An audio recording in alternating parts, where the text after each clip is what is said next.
Soy el doctor Andrés Canut y en nombre de los microbiólogos voy a presentar esta primera sesión inaugural del nuevo ciclo formativo de sesiones generales del Hospital Universitario Álava. Lo hemos titulado SARS-CoV-2, 200.000 PCRs después. Y antes que nada, quiero agradecer la amable invitación que nos ha cursado el servicio de docencia del hospital y personalizar en alguien, en el nuevo jefe de estudios, el doctor Lander Hijona. De los 7 coronavirus humanos descritos hasta la fecha, los microbiólogos conocíamos los 4 primeros, que como veis se denomina con una combinación de letras y números, y que producen, entre otros virus, el catarro común e infecciones de vías respiratorias altas, pero que en ocasiones producen neumonías víricas en pacientes que son susceptibles de ingreso e incluso de ingreso en la unidad de cuidados intensivos. En estos pacientes lo detectábamos por una PCR múltiplex, muestras de vías respiratorias bajas, como los broncoaspirados o los lavados broncoalveolares. Además estaban descritos los coronavirus, 2 coronavirus que ocasionaban los síndromes respiratorios graves y que los ocasionaron desde principios de los años 2000, como era el SARS-CoV y el coronavirus de Oriente Medio, el MERS, hasta la aparición del actual SARS-CoV-2 que ha producido la actual pandemia. Durante los últimos 20 años, 3 coronavirus han originado sendos brotes en humanos. El primero, el SARS-CoV, originó en China en 2003 más de 8.000 casos, afectó a 37 países asiáticos.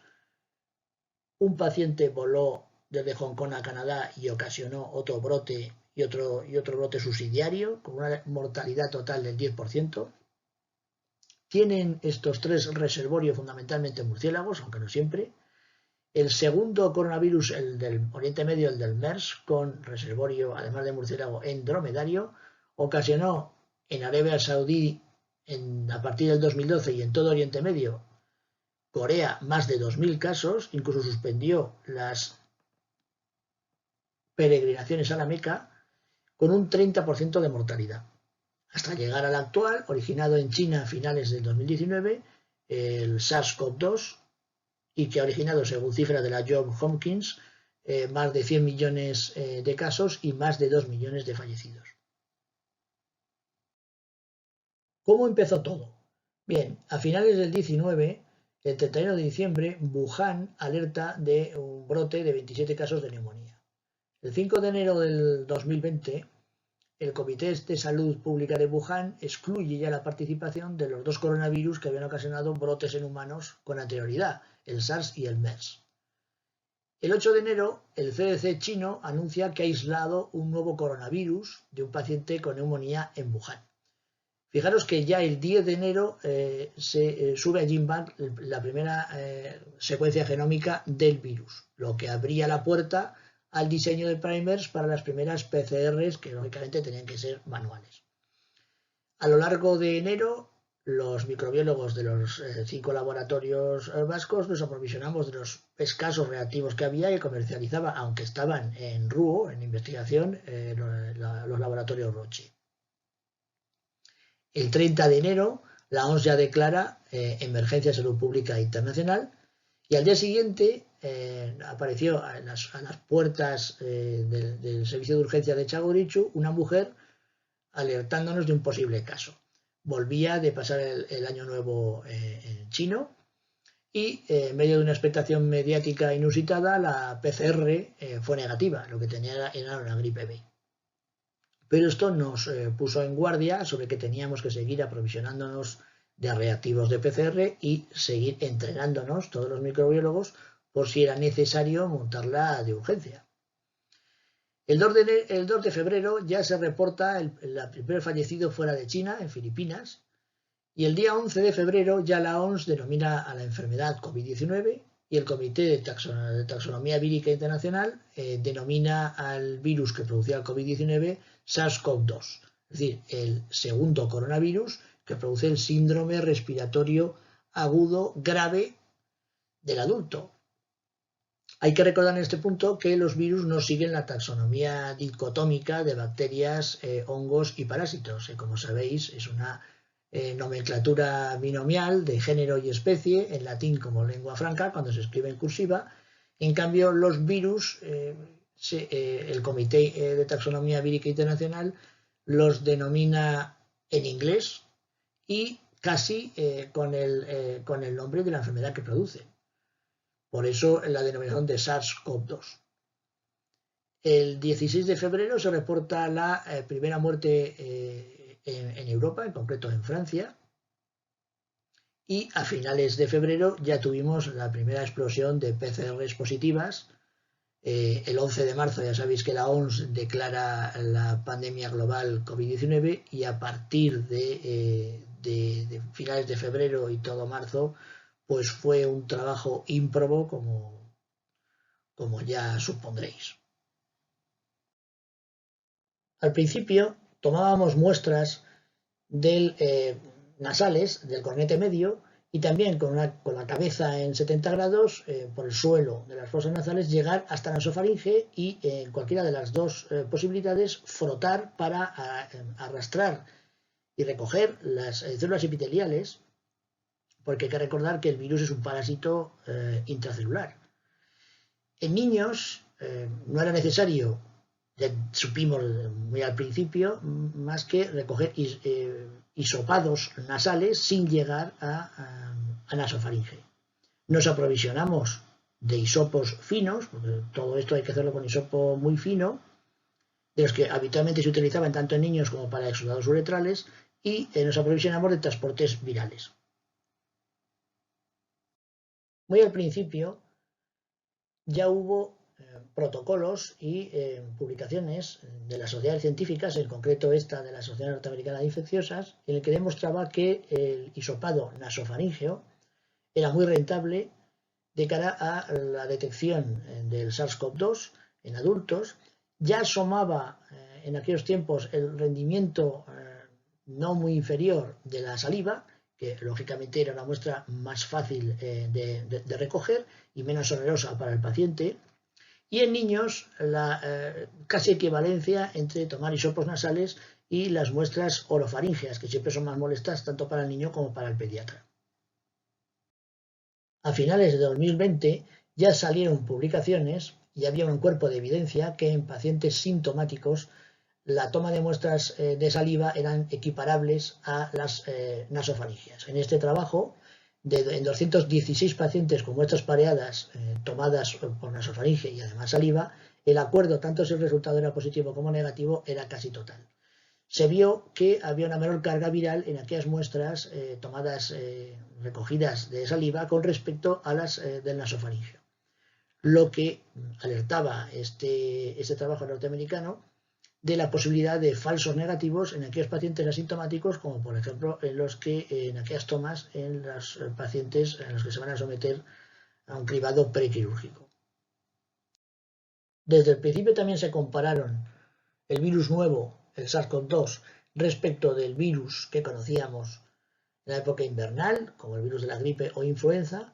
Los dos son virus cuyo ácido nucleico es ácido ribonucleico. El coronavirus es una única hebra de ribonucleico monocatenario, mientras que el virus de la gripe, su ribonucleico está fragmentado en 7-8 segmentos.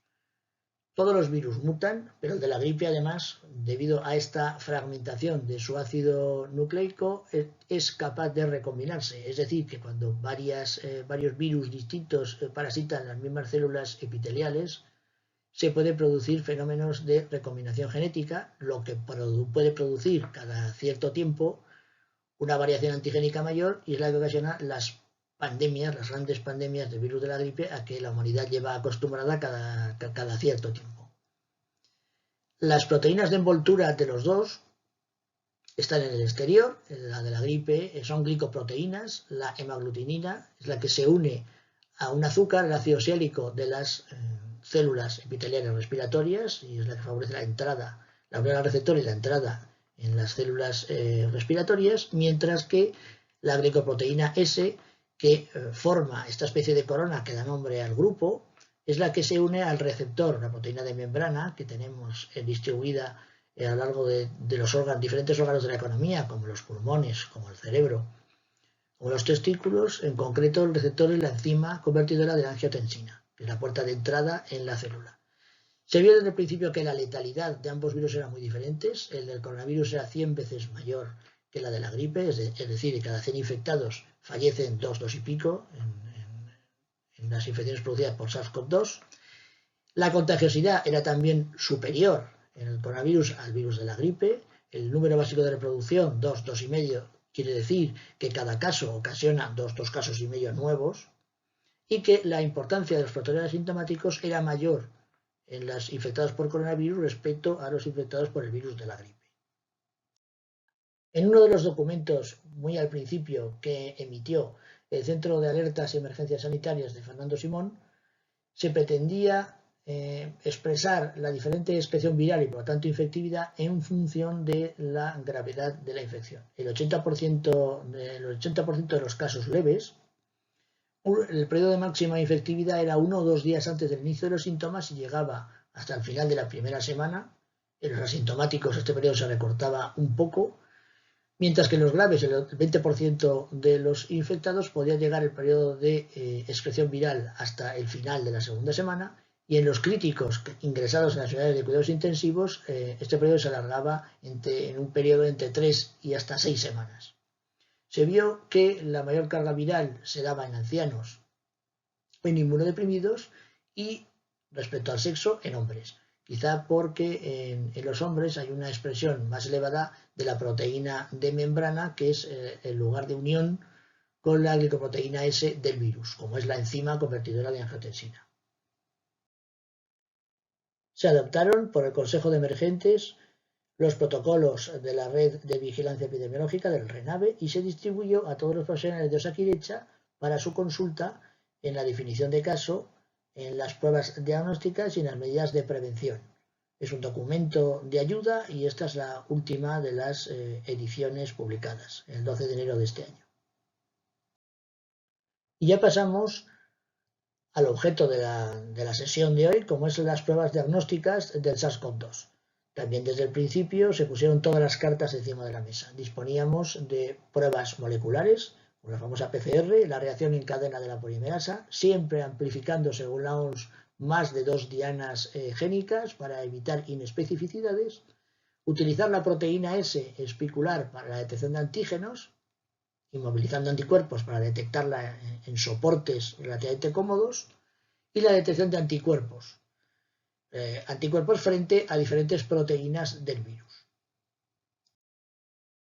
En esta diapositiva se ve sobre un esquema del virus las 3 diferentes tipos de pruebas. La PCR, que detecta genes en el ARN vírico que codifican las diferentes proteínas virales, y como mínimo, siempre repito, para evitar inespecificidades, se amplifican más de 2 genes. La detección de antígenos inmovilizando anticuerpos para detectar la proteína S espicular, y luego la detección de anticuerpos que se marcan con anticuerpos conjugados, bien con un método colorimétrico en un inmunoensayo o bien con un fluoróforo para detectarlo por quimioluminiscencia. Estas son las 3 principales pruebas que vamos a hablar en la charla de hoy. Aquí se puede ver la unión de la espiga, de la proteína S, con el receptor celular, que es una proteína de membrana, la enzima convertidora de angiotensina, que es la entrada del virus a las células epiteliales, en concreto puede ser una célula del epitelio respiratorio. Siguiendo con nuestra historia, ¿cómo hemos estado? ¿Cómo estuvimos en marzo y abril, que fueron el periodo más tremendo para nosotros, para los microbiólogos? Bueno, ante la aluvión de muestras que recibíamos, como podéis ver, hubo una rotura de stocks de reactivos de extracción del ribonucleico en estos aparatos, nos quedaron sin reactivos, inutilizados. Hubo una escasez de material fungible, de puntas de plástico de pipetas, y trampeamos el tema prestándonos entre los 5 laboratorios de microbiología de la comunidad material, tanto fungible como de reactivos, los pocos reactivos de extracción. Además, se aplicaban protocolos manuales en este aparato de Roche, el único que disponíamos al principio para las PCRs, el Z480, Y, insisto, subsistimos gracias a la colaboración entre los diferentes laboratorios de microbiología y los compañeros nos apoyamos muchísimo en estos 2 meses que fueron tremendos. Avanzando abril, aparecieron ya nuevas cadenas comerciales y no dependíamos solo ya de Roche, sino que empezaron a aflorar diferentes marcas comerciales con diferentes reactivos y a la espera de la implantación de nuevos equipos que empezaban ya a disponer de reactivos. Y se empezaron a popularizar las curvas de amplificación de la PCR, que en realidad es una reacción en cadena de la polimerasa con retrotranscripción. Es decir, que se retrotranscribe la hebra de ARN del SARS-CoV-2 en un ADN complementario y a partir del ADN complementario se amplifica como una PCR convencional. Es una prueba cualitativa, dice si se detecta o no se detecta ribonucleico del SARS-CoV-2, pero se ha utilizado de una manera semi-cuantitativa valorando el ciclo, el ciclo umbral de positividad, o CT. ¿Qué es el CT? Viene a partir de la línea umbral cuando se separa y empieza a haber señal de amplificación.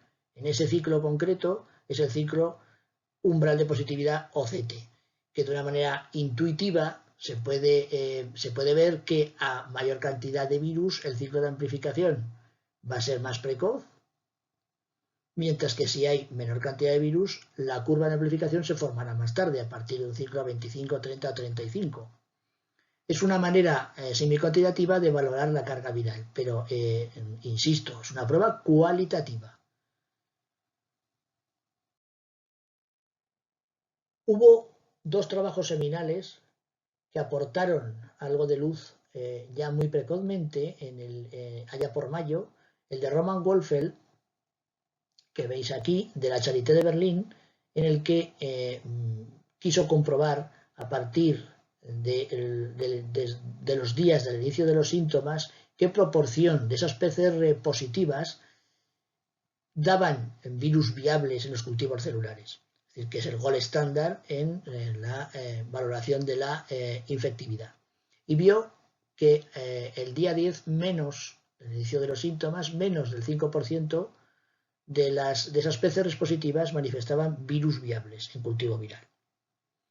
Y a partir del día 10, día 12 o 14, los cultivos eran ya totalmente negativos, es decir, que no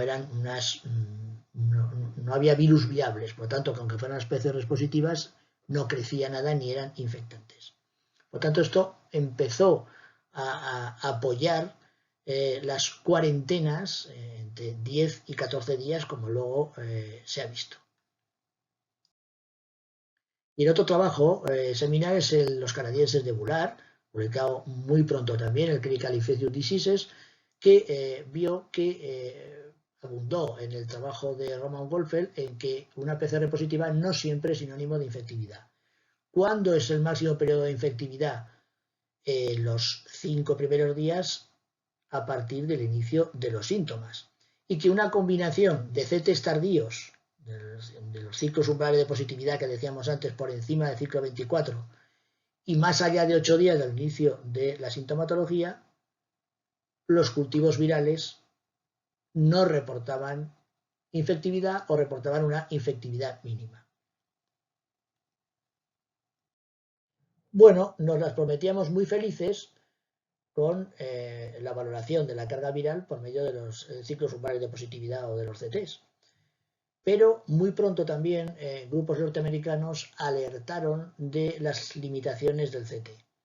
Primero porque no estamos hablando de una muestra, como cuando se pincha un hemocultivo, que hay una extracción de una vena del paciente de sangre de una manera evidente.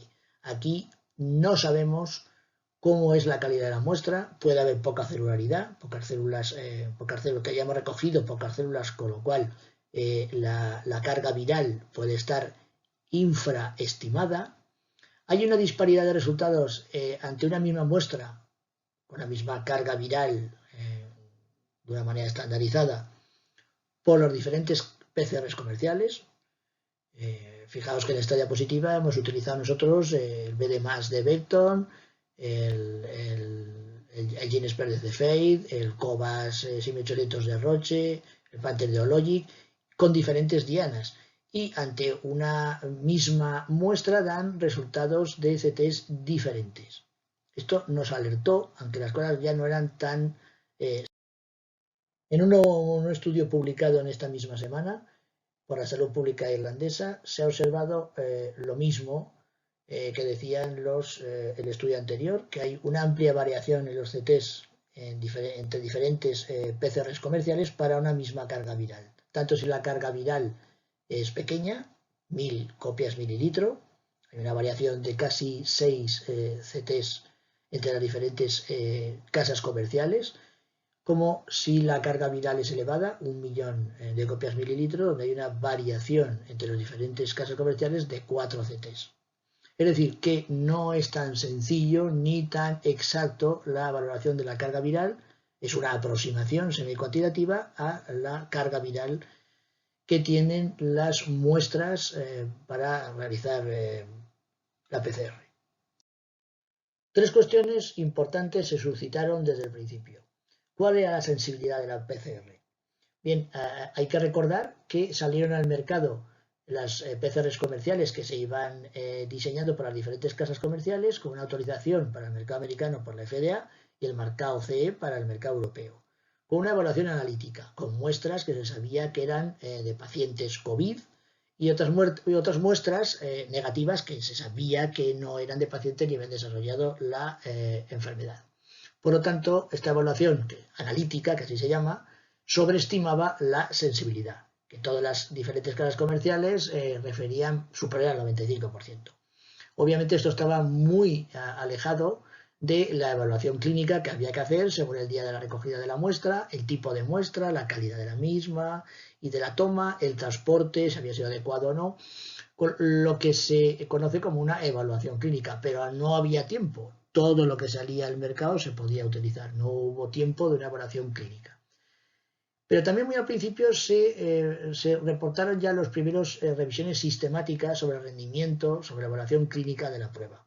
Y una de las primeras revisiones sistemáticas fue la de Ingrid Arévalo Rodríguez, como primera autora de la Unidad de Metodología y Estadística del Hospital Ramón y Cajal de Madrid. Una primera revisión fue española, en el que valoró que hasta un 30% de falsos negativos, con lo cual rebajó las expectativas de estas sobreestimadas sensibilidades del 95% a como mínimo un 70% en un rango del 70-90% de sensibilidad, que se acercaba un poco más a la realidad clínica.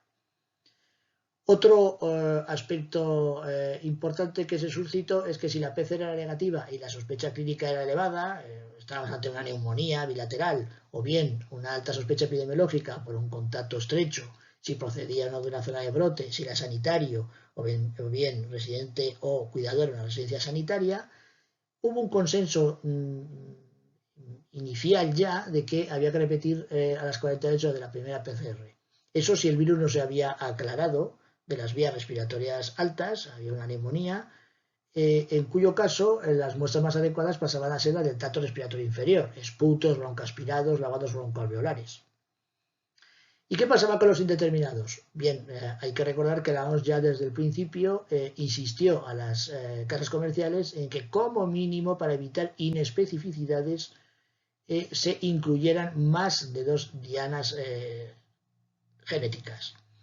Si daba una sola diana cuando las PCRs eran de 2 dianas genéticas, el resultado salía indeterminado. ¿Qué significaba este resultado indeterminado? Bueno, en principio no era muy frecuente, significaba menos del 5% respecto a los positivos, y ante un resultado indeterminado, la recomendación era realizar una segunda PCR a las 48 horas, que resultaba ser positiva en el 80% de los casos.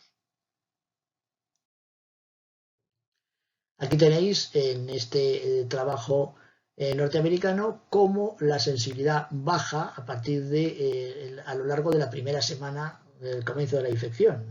Una sensibilidad del 95% en el día 4, después del comienzo de los síntomas, va bajando hasta el 70% en el día 10, que es cuando empiezan a rentabilizarse la serología, los anticuerpos totales, a partir sobre todo de la segunda semana.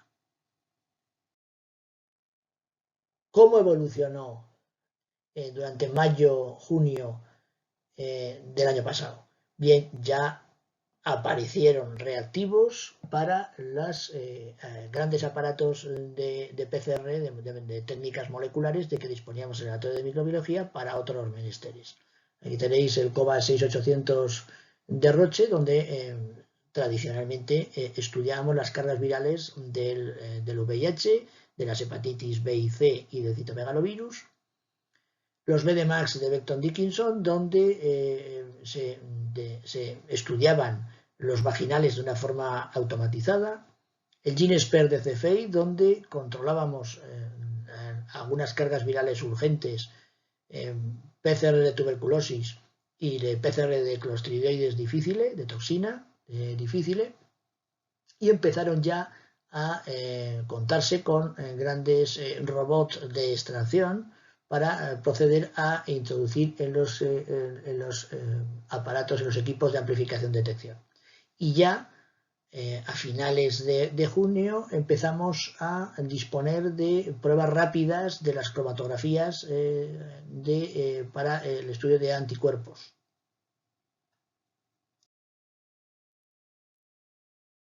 En este sentido, las primeras detecciones de anticuerpos se hicieron en las cromatografías laterales, en las famosas jaboneras, hasta que ya a partir de junio entraron los grandes equipamientos de aparatos y equipos que ya teníamos para la serología infecciosa que se hacía en el laboratorio de microbiología para otros menesteres, como los aparatos de ensayo, como el DS2 de Abbott, o la quimioluminiscencia de Liaison, este aparato ya de alta capacidad de Diasorin, Palex. Y ya los aparatos de quimioluminiscencia de Roche, como el COVAS E411. Después del verano, a comienzos del otoño, llegaron ya los primeros antígenos rápidos de nueva generación. Recordar que los primeros que salieron muy al principio de la pandemia, la sensibilidad era muy mala, pero estos ya de nueva generación, ya la sensibilidad ya había sido muy mejorada. Este de Abbott es el primero que nos llegó. ¿Cuál es la sensibilidad de los antígenos? Bien, bastante menor que la de la PCR. Pero, sin embargo, en este trabajo de Oriol Mitjà, en la Generalitat Catalana, de la Sanidad Catalana, se demuestra que tanto en los casos como en los contactos de los casos, como en los cribados asintomáticos, si la carga viral es elevada, valorada por los CTs, pues es bastante parecida a la que se obtiene con la PCR de la que se obtiene con el antígeno, siempre que la carga viral sea elevada.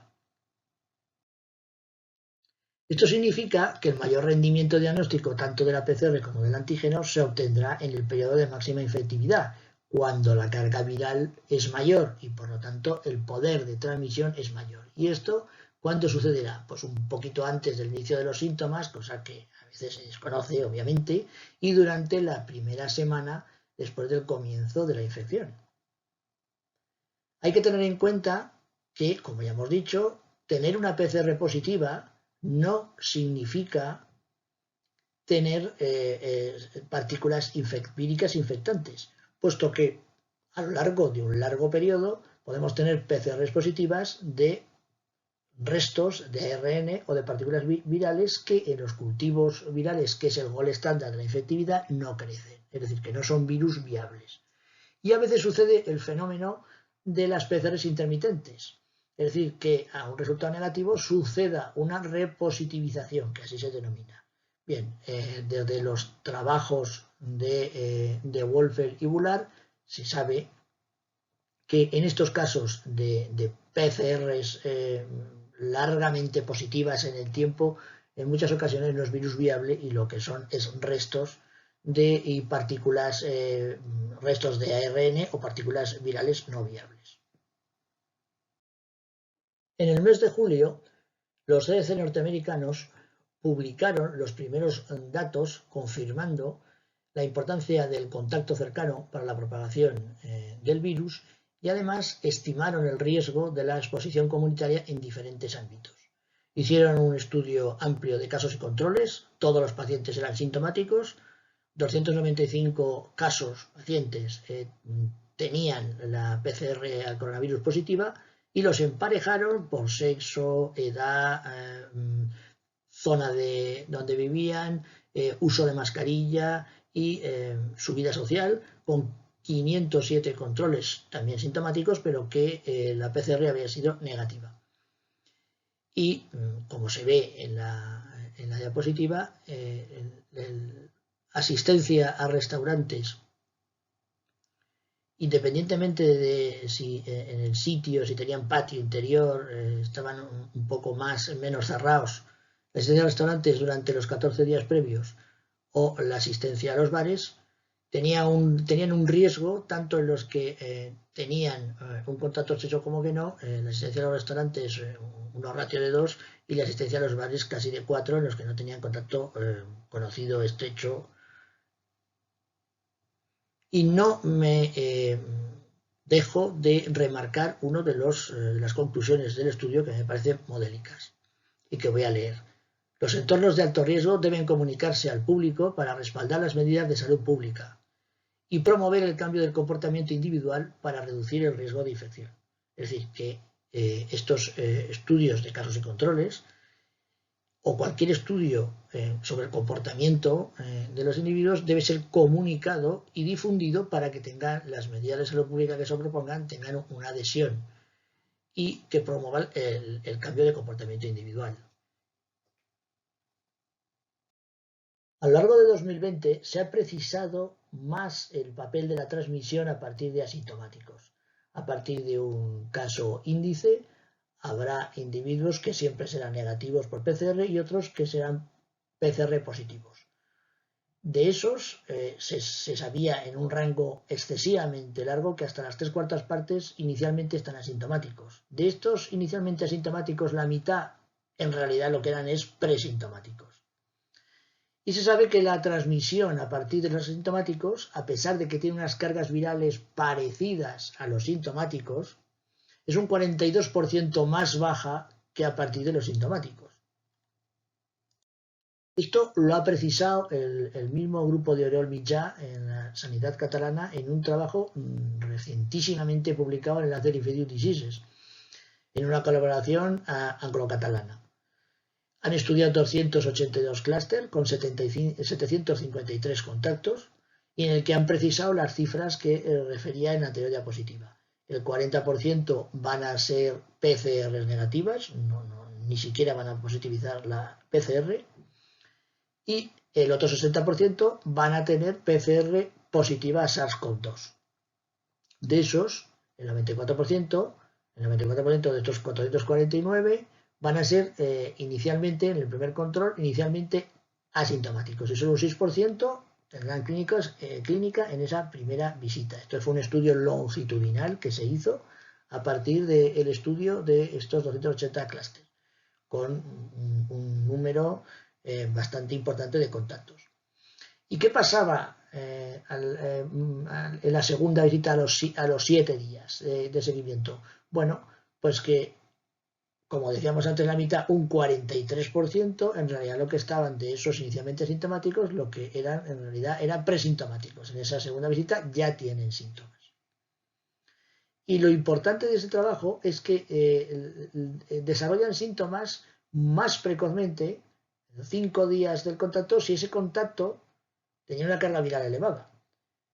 Y se retrasaba a 7 días si la carga viral del contacto tenía menos de 10⁻⁷ copia mililitro. Esto es importante porque precisaba la carga viral. A mayor carga viral, el desarrollo de síntomas es más precoz. Y la mayor parte de contactos se daban en contactos estrechos, en familiares o individuos que tenían contactos estrechos. Pero el rendimiento de las pruebas diagnósticas, cualquiera de ellas, sea la PCR, el antígeno o la detección de anticuerpos o cualquier prueba diagnóstica, tiene diferente rendimiento en dependencia de la prevalencia de los ámbitos donde se van a aplicar las pruebas. En este estudio he colocado arriba en esta diapositiva las diferentes prevalencias que se observaron a lo largo de diferentes periodos de las ondas pandémicas, e insisto, ondas pandémicas, no olas, que es un término marinero que aquí no procede, hay que hablar de ondas pandémicas. Los cribados poblacionales nunca rebasaron una tasa de positividad superior al 2%, quedaron en 1,5%.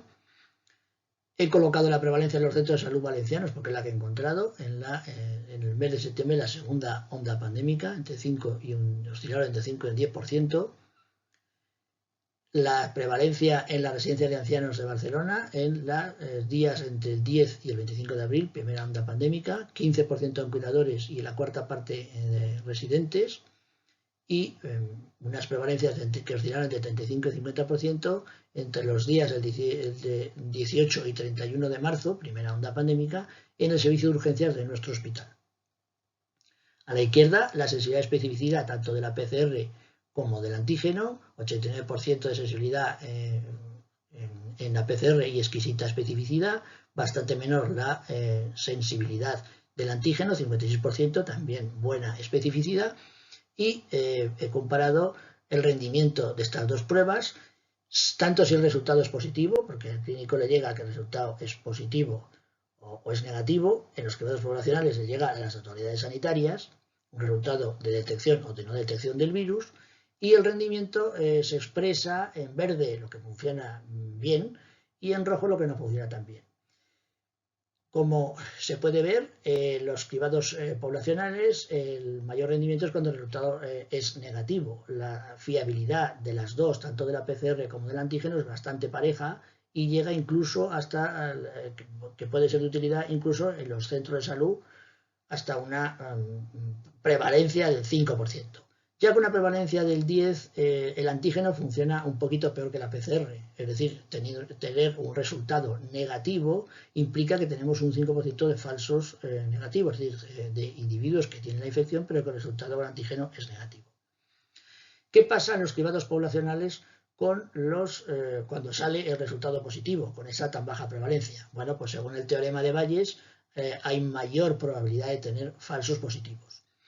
Esto fuerza a los laboratorios a comprobar si se ha hecho detección de antígeno con una PCR el resultado positivo para descartar que sea un falso positivo, y si se han hecho pools, porque implica un enorme trabajo, un cribado poblacional no selectivo de barrios enteros o de poblaciones enteras, implica realizar pools de muestras para que intentar realizar rentabilizar las PCRs, que no sean PCRs individuales, sino pools de 3, de 4, de 5 muestras, y aún así el flujo de trabajo se colapsa de alguna manera el laboratorio de micro y se impide el normal desarrollo del resto de pruebas de PCR para lo que verdaderamente importa, que es los pacientes que entran por urgencias, los ingresados, los cribados prequirúrgicos, y obliga a una comprobación de los positivos de estos cribados, aunque se hagan por PCR,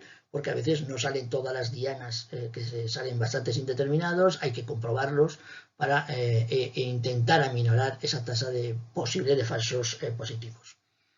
Bien, cuando ya las prevalencias aumentan de los centros de atención primaria, residencias de ancianos o urgencias, cuando el resultado es positivo, las dos pruebas funcionan bastante bien. El resultado positivo es creíble cuando las prevalencias ya son más elevadas. ¿Y cómo es el rendimiento de estas pruebas cuando tenemos al paciente delante? Es decir, ya no hablamos de prevalencia, sino de probabilidad pretest, que intuitivamente el médico calcula siempre.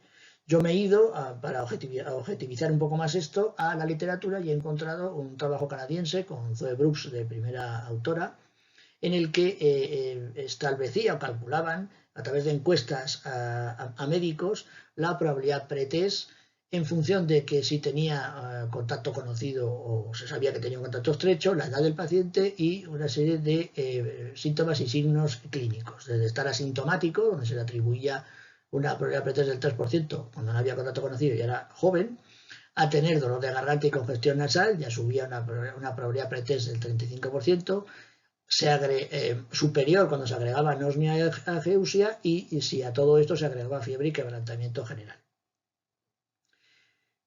como antes, en verde lo que funciona bien y en rojo lo que no funciona tan bien. Cuando el joven que tenemos ante nosotros sin contacto conocido está asintomático, bueno, las dos pruebas, tanto la PCR como el antígeno, en cuanto a si tenemos un resultado negativo, son bastante fiables. Y cuando ya como mínimo tenemos dolor de garganta o congestión nasal, ya tiene una sintomatología, si el resultado sale positivo, las dos pruebas son fiables y confirman la infección. No así cuando el resultado es negativo. Cuando ya empieza a tener sintomatología, el antígeno funciona peor que la PCR. Deja casi, si el resultado es negativo, un 20% de falsos negativos. Es decir, que tendrán infección aunque el resultado del antígeno nos haya dado negativo. Las dos pruebas cuando haya contacto estrecho, estamos ante un paciente joven, funcionan bien por encima de esas probabilidades pre-test superiores al 40%, cuando el resultado es positivo, y funciona la PCR sensiblemente mejor que el antígeno cuando el resultado es negativo. La probabilidad de infección cuando el resultado es negativo y estas probabilidades casi del pre-test de la moneda, pues dejan una tasa de falsos negativos con antígeno del 25 o del 40%.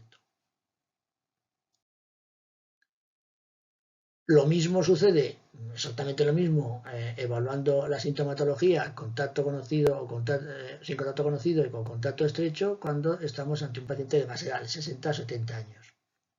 Como siempre, por encima del 50% de probabilidad pretest, funcionan las dos relativamente bien, muy bien, vamos. De hecho, confirma la infección. Si tenemos ante un resultado positivo es muy fiable y cualquiera de las dos funciona, y no así cuando estamos ante un resultado negativo. El antígeno, con una probabilidad pretest casi como de la moneda, deja un 30% de falsos negativos. Con contacto estrecho, más de lo mismo. Por encima casi de una probabilidad pretest del 45%, las dos pruebas son fiables ante un resultado positivo, y ante un resultado negativo es más fiable la PCR. Esto se calcula con calculadoras, como he hecho yo, o bien con los nomogramas de Fagan. Para eso hay que extraer los cocientes de probabilidad positivos y negativos a partir de la sensibilidad y especificidad de la prueba. Aquí os he puesto yo la sensibilidad y especificidad de la PCR y del antígeno. Por ejemplo, a título de ejemplo, el cociente de probabilidad positivo es que es 92 veces más frecuente que estemos ante un infectado cuando el resultado es positivo que estemos ante un no infectado.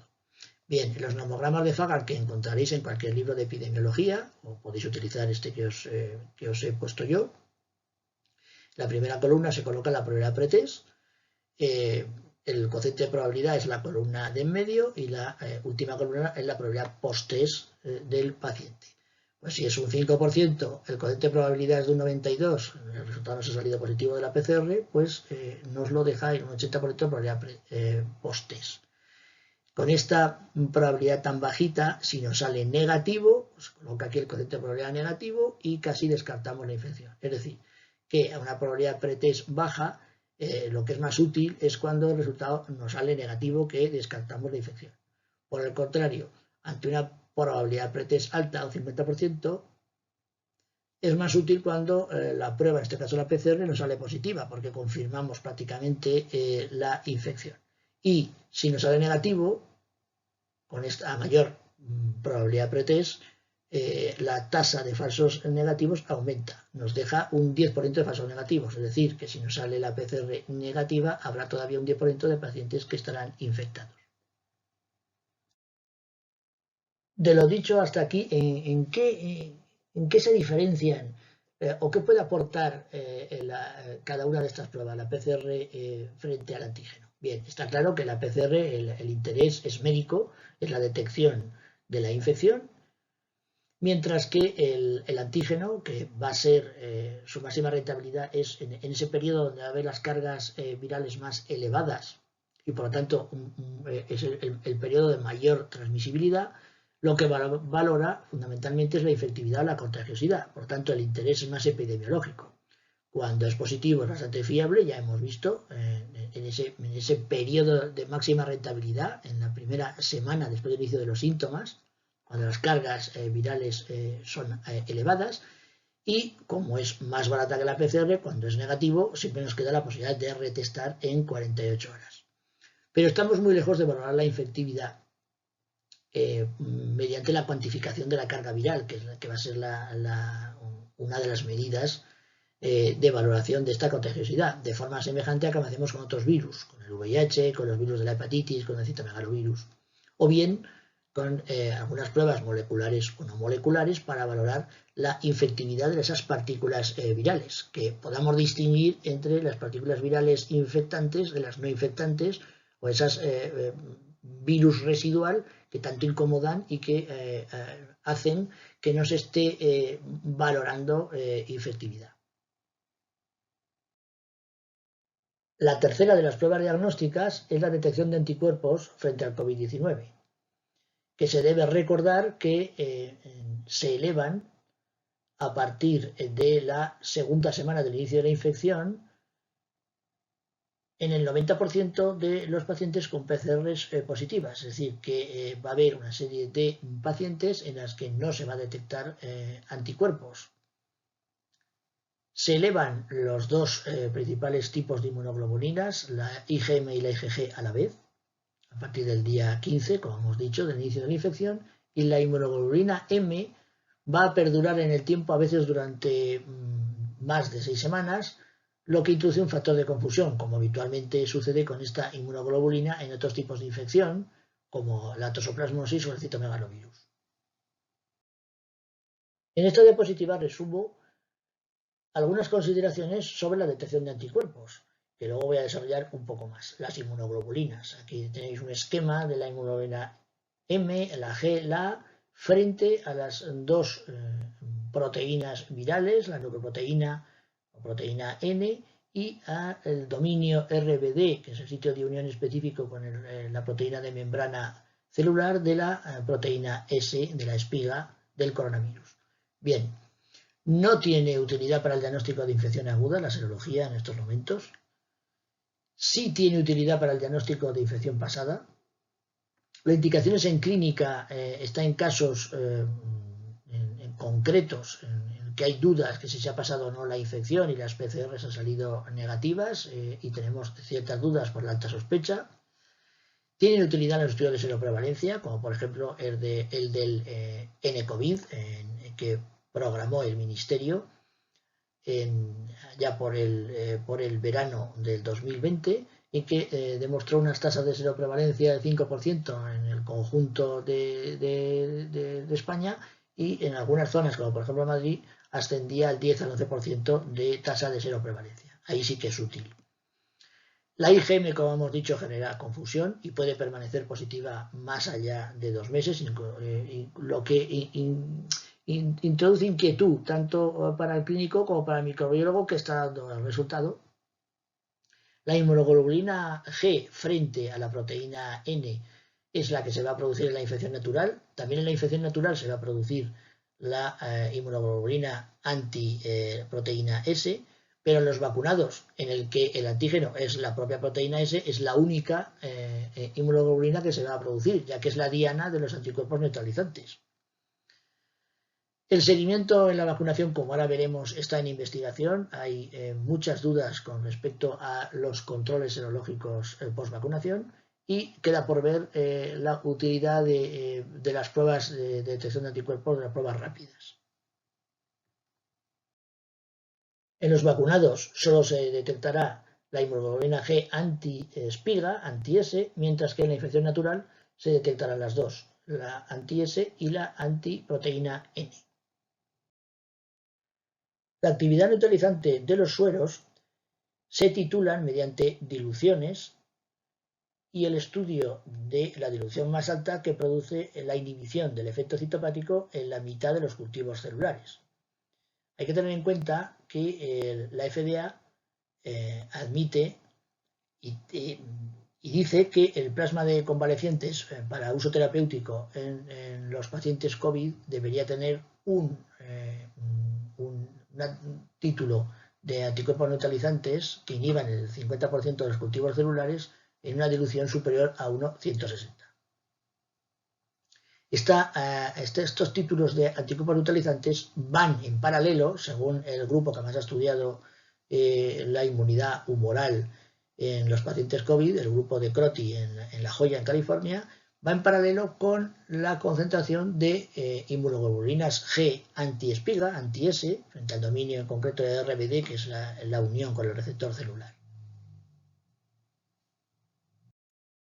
Sin embargo, hay más dudas que certezas en los controles serológicos post-infección o post-vacunación.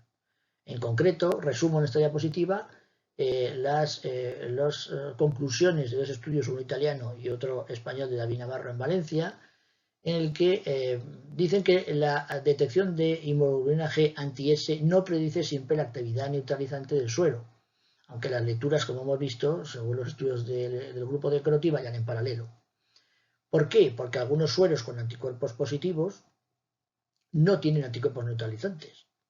Y algunos sueros con anticuerpos negativos sí que muestran una actividad neutralizante a título bajo. Por lo tanto, no hay una correlación total. Y más bien el desarrollo de anticuerpos y su actividad neutralizante depende del individuo y no tanto del tipo de ensayo serológico utilizado. Y lo que es peor, no hay un título de inmunoglobulina G anti-S estandarizado que prediga la actividad neutralizante y el grado de protección a la reinfección. Y además los títulos varían con la marca comercial utilizada. Por lo tanto, carecemos de fiabilidad en los títulos que ofertan las diferentes cajas comerciales de los inmunoglobulinas G anti-S, por ejemplo, en los vacunados. Además, se sabe por este mismo grupo de Crotty de la Joya que el 95% de los individuos retienen memoria inmune por lo menos 6 meses después de la infección. Aquí se ve en esta parte superior de la diapositiva el porcentaje tanto de CD8 como de linfocitos CD4 y que la detección de anticuerpos, sean neutralizantes o sean inmunoglobulinas G anti-S, no predicen la respuesta celular de linfocitos T. Y hay que recordar que todavía en los laboratorios no detectamos de forma rutinaria la inmunidad celular frente al COVID. En esta bonita diapositiva del grupo de Crotty se ve cómo cambia la preponderancia de la inmunidad humoral de anticuerpos al principio de la infección y cómo va adquiriendo la inmunidad celular de los linfocitos CD8, CD4 y las células de memoria que van a producir inmunoglobulinas ante una nueva reinfección, la mayor preponderancia a los 6 meses de la inmunidad celular, que puede ser que es la que nos defiende mejor de las reinfecciones e incluso de las variantes virales. Unos breves comentarios sobre el tema de las variantes. Hay que decir ante todo que los virus viven mutando y que cometen errores, y más cometen los virus de ácido ribonucleico, puesto que la RNA polimerasa va a cometer al replicarse los virus bastantes errores que no autocorrige. ¿Qué es una variante? Aquel grupo de virus que comparten el mismo conjunto heredado de mutaciones distintivas. Hay que recordar que esta primera, que se denomina con una serie de letras y de números, la D614G, fue preponderante en la primera onda pandémica. Y esta segunda, la 20A, Unión Europea, EU1, fue la de los temporeros que recogían fruta en las provincias de Huesca y Lérida y que se extendieron por toda Europa durante el verano del 2020. Estas tres siguientes son las famosas cepa inglesa, la B117, la sudafricana B1351 y la brasileña OP1. Sarah Peacock, una de las secuenciadoras del Reino Unido, dice que no se debería llamar vulgarmente ni cepa inglesa ni cepa sudafricana, sino se denominan así porque es el sitio donde primero se detectaron, en concreto la inglesa en el condado de Kent, y que no se debe cometer el mismo error que con la gripe española del 18. Ellos tampoco quieren pasar a la historia con la cepa inglesa. La cepa inglesa es un vulgarismo que está muy bien para los periodistas, pero que está muy alejado de la virología. Mientras que cepa es cuando se acumulan suficientes mutaciones en un linaje que hacen muy diferente el virus actual del original. Y hay que recordar aquí que hay 3 cepas de coronavirus, uno es SARS-CoV-2 que se erradicó hace ya 17 años, el MERS y el actual SARS-CoV-2. Bien, en este esquema de la partícula viral, la variante B117 ha adquirido nada menos que 23 mutaciones diferentes, 8 de ellas en el gen que codifica la proteína S, que se ve un poquito más grande aquí, con un conjunto de mutaciones o de delecciones. Una de las mutaciones que más preocupan, la E484K, en la variante B1351, bueno, vulgarmente variante sudafricana, es la que va a producir mayor transmisibilidad y además un cierto escape a los anticuerpos neutralizantes, lo que puede afectar a la eficacia de las vacunas. También está en la misma mutación, en la variante B11281 o P1, vulgarmente variante brasileña, en donde a una mayor transmisibilidad se une también el cierto escape a los anticuerpos neutralizantes.